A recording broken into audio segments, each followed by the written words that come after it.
بسم اللہ الرحمن الرحیم۔ اللہ کے نام سے شروع کرتا ہوں جو دلوں کے راز خوب جانتا ہے۔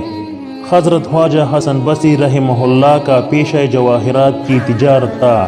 ایک مرتبہ کا ذکر ہے کہ آپ تجارت کی غرض سے روم تشریف لے گئے۔ آپ کی ملاقات وہاں ایک وزیر کے ساتھ ہو گئی۔ دوران گفتگو وزیر نے آپ سے کہا کہ ہم آج ایک جگہ پر جا رہے ہیں، اگر آپ بھی ہمارے ساتھ چلے تو اچھا ہے۔ چنانچہ حضرت حسن بصری رحمہ اللہ وزیر کے ساتھ جنگل کی طرف تشریف لے گئے۔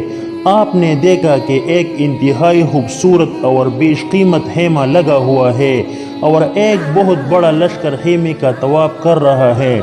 جب لشکر نے خیمے کا طواف کر لیا تو پھر حکیموں اور فلاسفروں کے ایک بہت بڑے گروپ نے خیمے کا طواف کرنا شروع کر دیا۔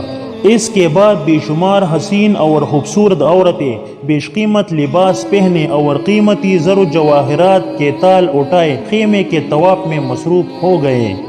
جب ان کا طواف ختم ہوا تو پھر بادشاہ اور وزیر اس خیمے کے اندر چلے گئے اور تھوڑی دیر تک اندر ٹہرنے کے بعد باہر نکل آئے۔ حضرت حسن بصری رحمہ اللہ یہ سارا منظر بڑی حیرت اور انہماک کے ساتھ دیکھ رہے تھے۔ آپ کافی دیر تک سوچتے رہے کہ یہ کیا معاملہ ہے، مگر آپ کی سمجھ میں جب کچھ نہ آیا تو وزیر سے اس کے بارے میں پوچھا۔ وزیر کہنے لگا کہ کئی سال گزرے، قیصر روم کا ایک انتہائی خوبصورت نوجوان اکلوتا بیٹا انتقال کر گیا۔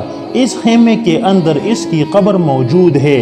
اس کی وفات والے دن ہر سال کے بعد ہم لوگ اس شان و شوکت کے ساتھ آتے ہیں اور یہ سب کچھ کرتے ہیں۔ اس سے ہمارا مقصد یہ ہوتا ہے کہ ہم مرنے والے کو یہ باور کرا دے کہ اگر تجھے زندہ کرنے کی کوئی بھی کوشش کارگر ثابت ہو سکتی تو ہم ضرور ایسا کر گزرتے۔ ہم تمہیں زندہ کرنے کے لیے اپنی تمام فوج، حکیم، فلاسفر، مال و دولت، حتیٰ کہ سب کچھ تجھ پر نچھاور کر دیتے، مگر افسوس کہ تیرا معاملہ تو ایسی عظمت والی ذات اقدس کے ساتھ ہے جس کے مقابلے میں تیرا باپ تو کیا ساری کائنات کی طاقت و قوت بھی بالکل کچھ نہیں کر سکتی۔ بس اس واقعے سے حضرت حسن بصری کے دل میں اللہ تعالیٰ کی ایسی عظمت بیٹھی کہ آپ نے بصرہ واپس آ کر تمام مال صدقہ کر دیا اور عبادت و ریاضت میں مشغول ہو کر اللہ کے ہو رہے۔ محترم ناظرین، میں امید کرتا ہوں کہ آپ کو میری یہ ویڈیو پسند آئی ہوگی۔ اپنی پسندیدہ چینل اسلام ایم ڈی کو ضرور سبسکرائب کرے اور ثواب کی نیت سے آگے شیئر کرے۔ اللہ ہم سب کا حامی اور ناصر ہو، آمین۔